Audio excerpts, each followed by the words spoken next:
right, thank you for staying with Daybreak. Let's continue the state of the nation. One of the issues that has come up is Resign. Jubilee tells Ruto and Azimio fresh fight to force DP to resign. This is one of the main things that's coming up again. And I'll start with you on this one, Cherargei. Should the Deputy President resign? There's a new push for it. Jeremiah Kioni is quoted as saying, as members of Jubilee Party, we want to tell the Deputy President that he's out of order. This is where we draw the line. Enough is enough. We say so because the Deputy President is an active member of what he called a mongrel government. As you also respond to whether he should resign or not, what is your reaction to the UDA NDC speech by the Deputy President? Let me start with the speech by the Deputy President by saying that was one of the refreshing and brilliant speeches that we have had in the recent times. I was there personally. I saw the future of Kenya through bottom-up economic model. You heard that among highlights that the Deputy President made was about the state capture of the independent institutions and the need to free them, to professionalize them, talk about the future of both micro and macro economies that we have in the country. Talk about many other issues of agriculture. You know, in Nandi, where we are headed shortly with the Committee of Lands, is that we are depending on agriculture, and you are aware, Trevor, we are buying fertilizer at 6,800 to 7,000, even as we prepare for planting season. So introducing national subsidy fertilizer program in the country and ensuring that agriculture sector remains vibrant is very critical from us who come from Nandi County and the entire North Rift, or what we call the breadbasket of the country. So it was refreshing, and you could see that most of the young people within UDA and Kenya Kwanza are in charge of the critical factors in the formation of government. So I'm happy because, unlike our brothers in Kuzimia or Azimio, is that majority of the people who are planning being part of the presidential campaign are the young people, which is the future of the country, Trevor. And I think the Deputy President has made himself clear through the speech that he gave out. And what is critical, and I end on this one, is that he assured the country that he would not be intimidated or blackmailed or worship anybody, which is important for our president. You know, we don't want a president who is remote control or a puppet of some interest within government or outside government or other systems that want to impose it. So the speech was well put. I think that is a refreshing speech. And you know what is important, Trevor, is that he owned the speech that he was reading, and I think that is important. Secondly, on the issue of threats by Jubilee, I have answered this question more than 1 million times. Those are just empty threats, and I think what former the Daragwa member of parliament and the new Secretary General Jeremiah Kioni is doing is just just being playful or mischievous. Because he's the new SG of Jubilee. I think he wants just to prove the appointees that made him to the office. But some of us, we left Jubilee long time ago. Personally, I told you last week, I did resign from registrar of political parties. We left Jubilee. And the difference, and you know, the law, the constitution is very clear, Trevor, that the Deputy President is elected alongside the President. Yeah. William Ruto is not an appointee of Uhuru Kenyatta or Jubilee. He is elected by Kenyans, and the only people who can tell William Ruto to resign as the Deputy President of the Republic of Kenya, Trevor, is the people who elected him. There is no meeting that more than millions of Kenyans who voted him and President Uhuru Kenyatta into office have met somewhere in Nairobi and decided that they want to remove him from office. Yeah. So, and as much as I want to dare Jeremiah Kioni to write even today, not even to wait to Monday to the speakers of the National Assembly and Senate to remove us as elected members of Parliament and the Senate, and will not change a thing. It will not force us. We are aware that they have been intimidating MCS. There are many MCS who have wanted to resign from Jubilee to join United Democratic Alliance. The Jubilee has been twisting them, blackmailing them, and even Jubilee has been offering bribes to some of the leaders that we are aware that they have been telling leaders that want to leave Jubilee that don't leave Jubilee will finance your campaigns. And I want to ask our former Jubilee party, which is now an empty shell, and the only Jubilee party Jubilee we know is the insurance Jubilee, is that the time is in, the party leader has moved to ODM. In fact, here, Trevor, as I conclude, if they want to de-whip or remove anybody, they should start with the party leader. The party leader is promoting and selling ideologies of ODM. The party leader is supporting a presidential candidate of ODM. Okay. So who should you start with? You should start with President Uhuru Kenyatta by removing him from Jubilee and removing as a party leader. If you want to be serious at removing others. Yeah. I hope you can substantiate the bribes issue, because this is not a court of law, but should that be contested, then you would have to substantiate that. Okay. I can substantiate. All right. Honorable Atandi. Thank you, Trevor. Trevor, I wanted to say, even before I get to this issue, that political parties are members' clubs. That's what I think about political parties. And if you look at examples across the world, political parties are formed by members. People who form political parties. I cannot form a political party today, Trevor, and tomorrow Honorable Governor Mutua joins and then replaces me. It's not possible. Political parties are members' clubs, and the thinking that you can walk into UDA today and hold a bigger position, or take for instance, Ruto's position, deep Ruto position is not realistic. It can't happen. That is one. Two, Senator Cherargei is claiming that UDA will do free and fair nominations. I want to remind him that in 2017, William Ruto led one of the most shambolic nominations in Jubilee. And in fact, Governor Kabogo left Jubilee because of shambolic nominations. There was protest everywhere, if you can remember. So I want to tell people running for UDA ticket that they will be embarrassed and they will be disappointed, because the William Ruto we know is one who will never do a free and fair nomination. And there are examples. Now let me come to this issue, Trevor. Trevor, this issue of whether the DP should resign or not is a question of character. And it's also a question of what kind of leadership are you going to have in William Ruto? Because it is very clear, you have left government, you no longer perform any role in government, you've been complaining and criticizing government programs. Remember, the DP was in the US and he was also in the UK. When he went to the US and the UK, he went to badmouth the government and say how the government is not being run properly, how, he went to criticize his own government as a deputy president. And look at what Baba is doing in the UK. Baba is, offering solutions. He's appreciating that, well, we have this issue challenges of public debt. How are we going to go about them? So we have this guy, Trevor, and Kenyans need to see William Ruto for who he is. Because if you are a deputy president, you are using government resources. You are not serving that government. I think it is just, out of good character that you should just give way. You must not be forced. In fact, the people who are trying to force him are the people who are actually, missing the point. You don't need to force Ruto to resign. We just need to use the fact that he has refused to resign as an instrument to persuade Kenyans not to give him the position of governance. Because if you have no responsibility in government and you stick and you use government resources, everything out of government, you use it, government largesse, but you cannot take responsibility. This is a person actually the refusing to resign from government alone is enough reason for Kenyans to reject William Ruto, because it shows that this is a person who cannot account. He cannot account for himself. He cannot be held accountable. And he should not be allowed to hold government leadership again. And two, there are many things that are being said, how the UDA government is going to create transformation. Trevor, you cannot tell us you're going to create transformation when the critical challenges that are facing Kenyans, things like corruption, you really cannot confront corruption. And we know that corruption, for instance, is the reason why we don't have enough resources to do programs. The other issue which came out in his speech was this question of public debt. There's a reason why there's public debt. And there's a reason why tax are collected. The DP Ruto is saying that he's going to, that institutions like KRA are under state capture. KRA acts within the law.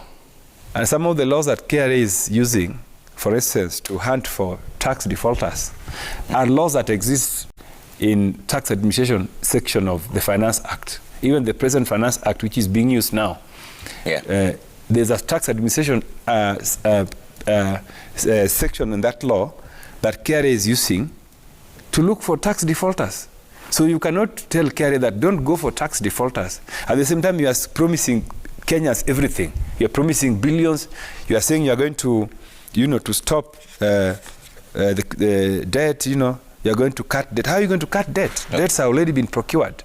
Yeah. So we need a president, somebody who's going to give us solutions. And I don't think Ruto knows what he's talking about. Okay. I think what I want to urge Wamatangi is that now that you have joined the team, maybe you can become their economic advisor, because the one they have appears not to be giving the Wamatangi on this. The better options. Yeah. Right now, the country is grappling with debt, and the debt have been procured legally. Okay. If you look at the debt, a lot of the debt that you're talking about today were procured during COVID era. Actually, if there was no COVID, we would not be talking about 9 trillion debt today. Okay. Debt would not have been there. Okay. And these are things that, as leaders, we must speak about them openly. We cannot hide and jump and claim that so-and-so has created debt. Okay. Debt was created because of COVID, and these are realistic situations that we have faced. Yeah. And how are you going to confront debt? We can confront debt through negotiation, because they're already in our books. The only thing we can do is to negotiate. We will need a president who has profound and good foreign relations.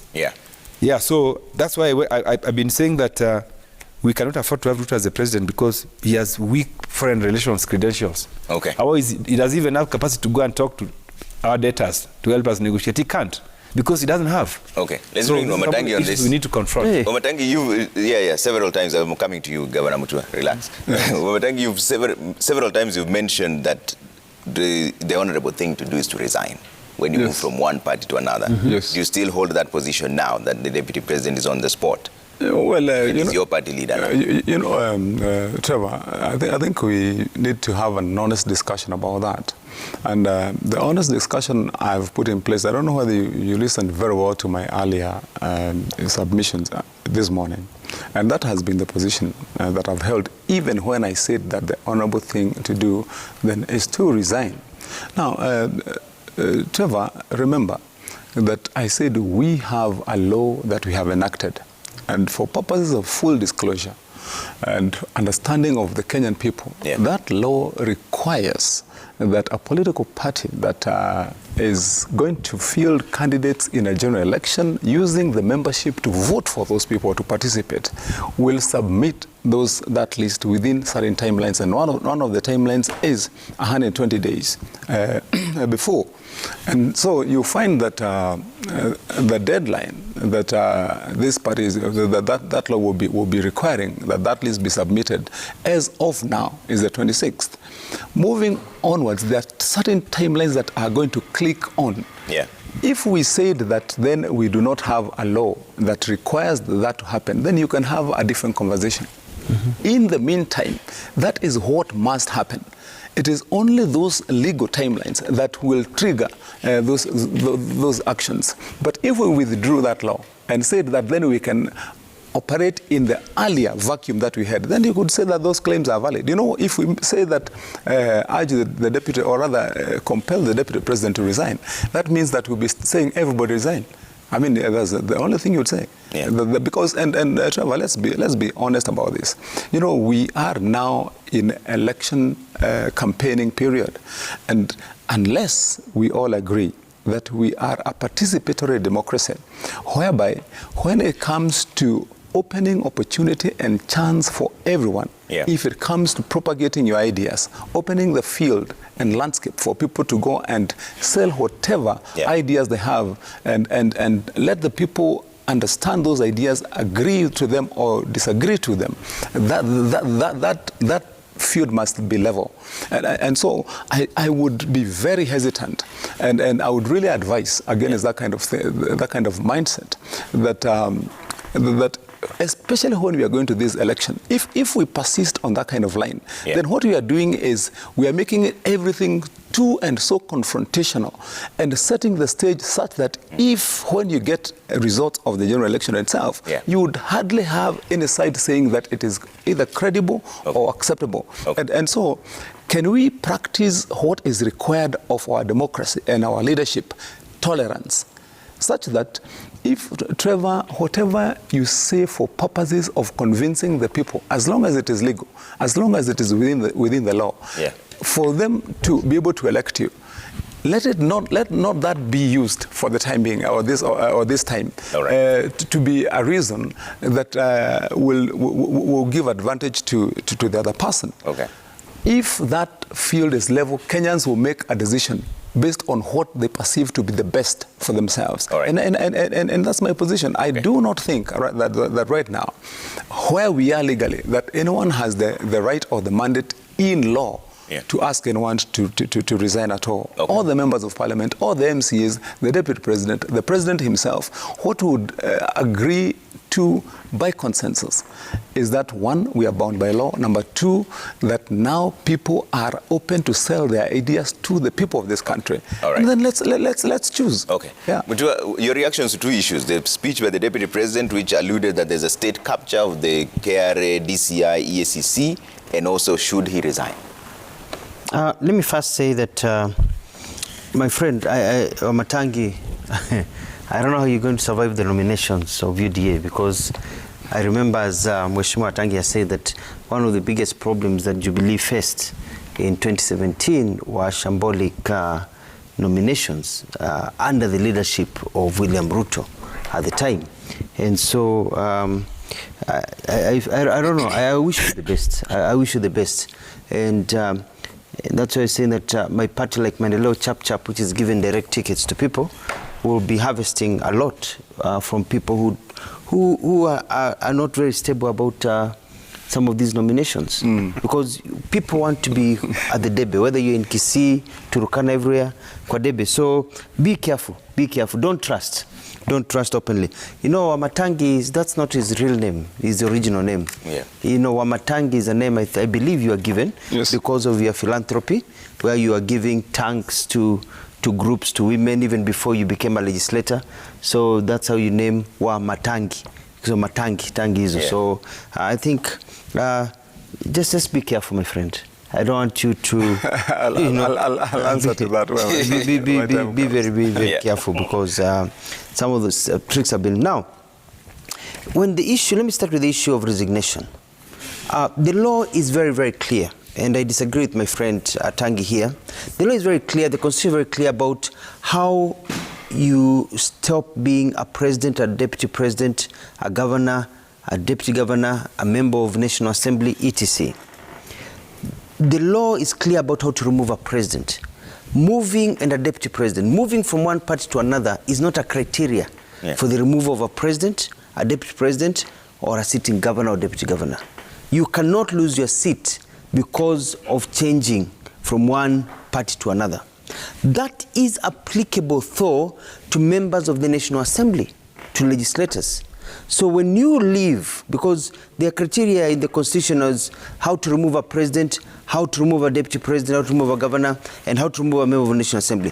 You cease to be a member of a National Assembly when you switch parties.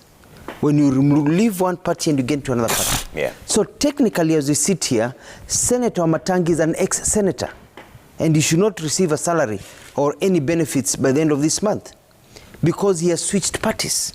That is not applicable to the deputy president, because you cannot leave a country, an executive wing of the country, in a vacuum.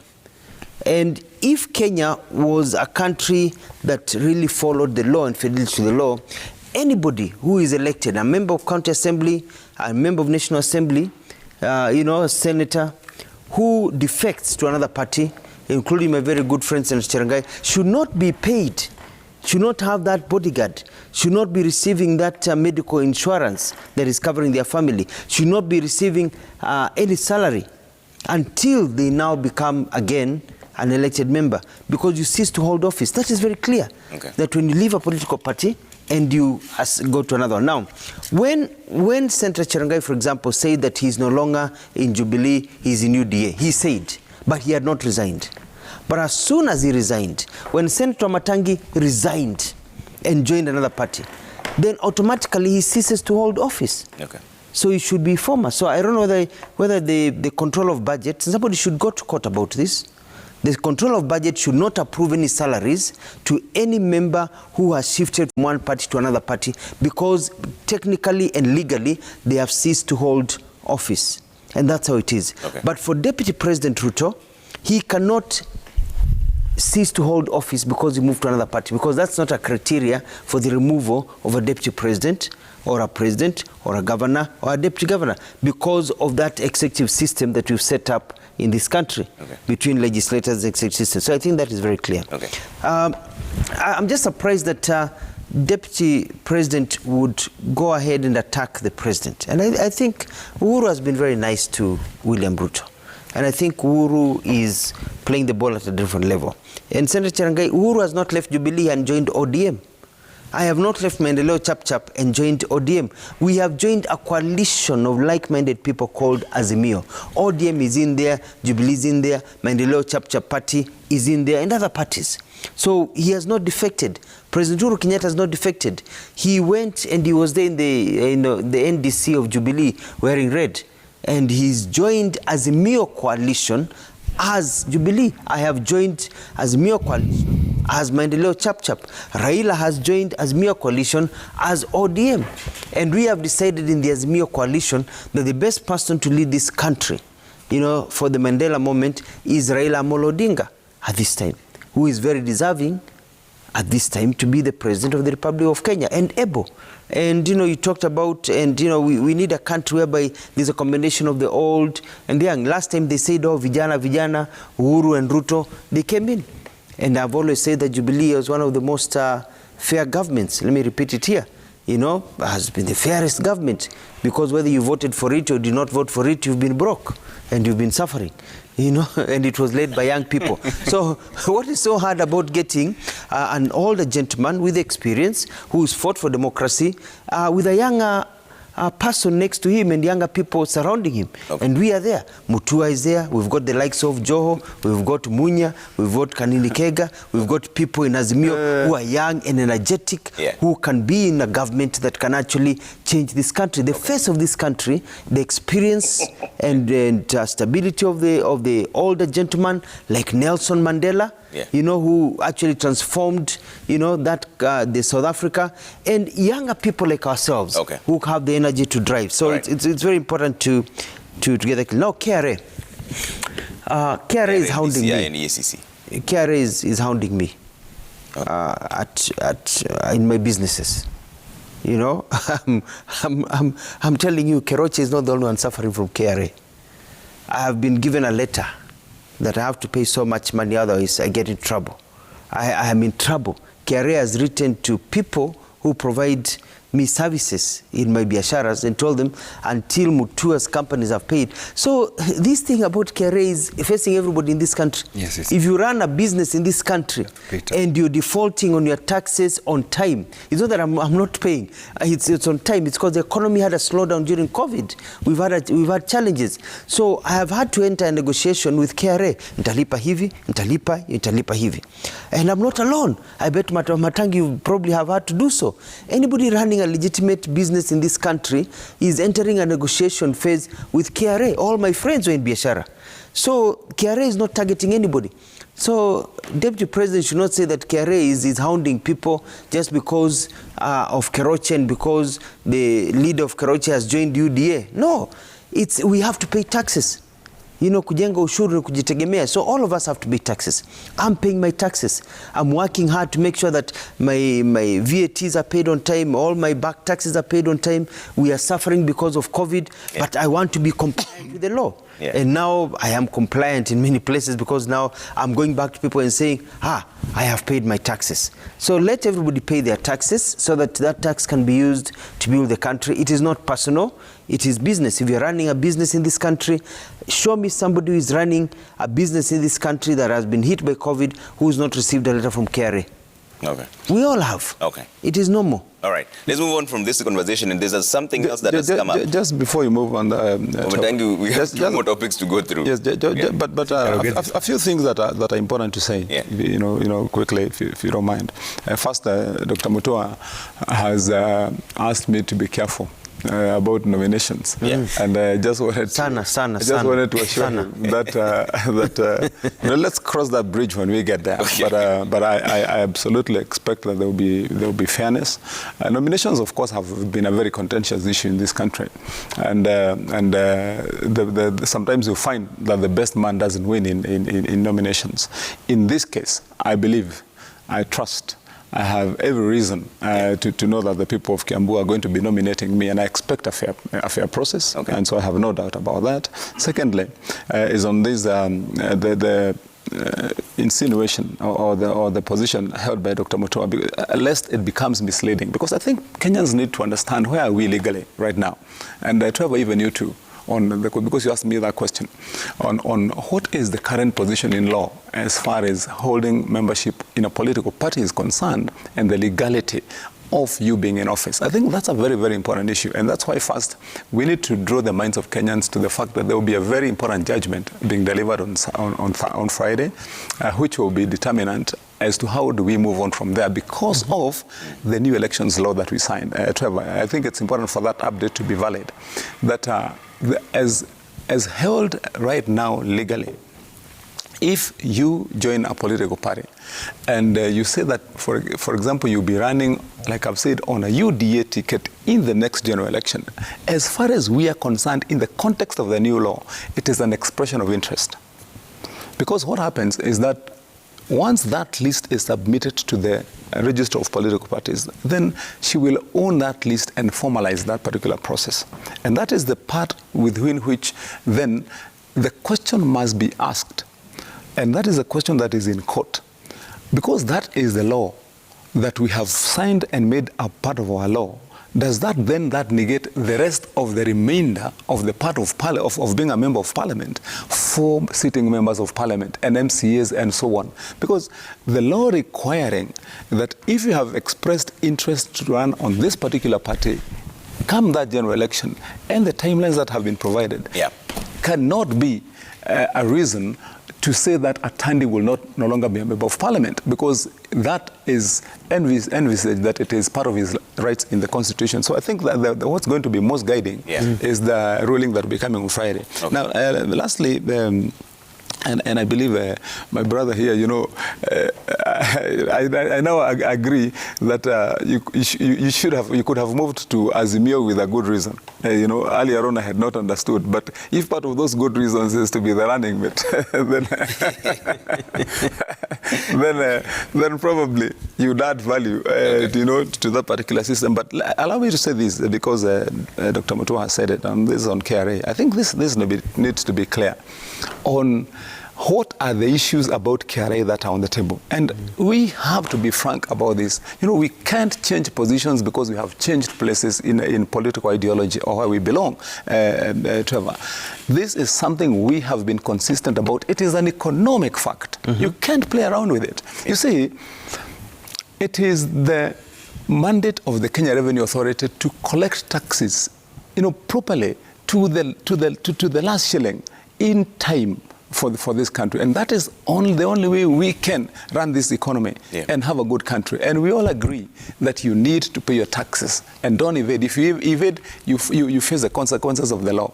Now the question on the table is this: what format, what way, what character should the KRA employ when collecting taxes?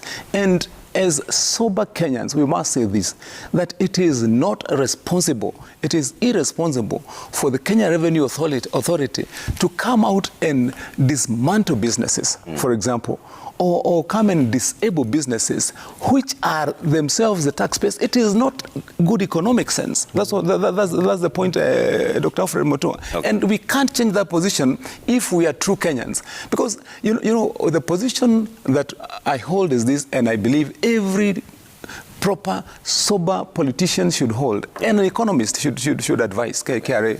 Trevor, if you pay 1 million shillings today, and you pay that every year, but you are deemed, or you are told that you're supposed to be paying 2 million, and you've not paid the second million, it is not economically sensible to come and stop you from paying the 1 million you already pay by closing your business. No. It isn't. What you would do is you would enter into an agreement or a format that will be saying, Trevor, you are unable to pay the extra $1 million, but this is what. Now, can you have an arrangement where you're going to be paying this other $1 million, but coming to shut your doors and lock people who come to report to your door every morning? Who a victim of DCI and the police before? All right. Mutua, that was a direct accusation. I'll give you a right of response. No, you promised that they will go slow on your issues. No, that actually the issues of these of KRA, nobody knows about them. That's my personal business. I don't mix my business with my politics. Yeah. They're totally different. I think it's just fishing. Even the viewers can tell. The reason I'm in Azimio is because I'm very consistent. Yeah. I've been very consistent from the word go that I supported President Mwai Kibaki. Mimi si mtu wa rangi mbili hapa na pale. I supported Uhuru Kenyatta. Even during when Uhuru was running for election with William Ruto with the NASA wave, they came and said NASA, NASA, with my Mendeleo chap nikawa NASA.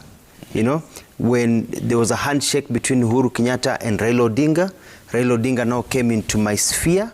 You know, he was not in my sphere because I was in the sphere of Uhuru Kenyatta. I joined hands. I went to see him and told him now, with a handshake, now I'm supporting you.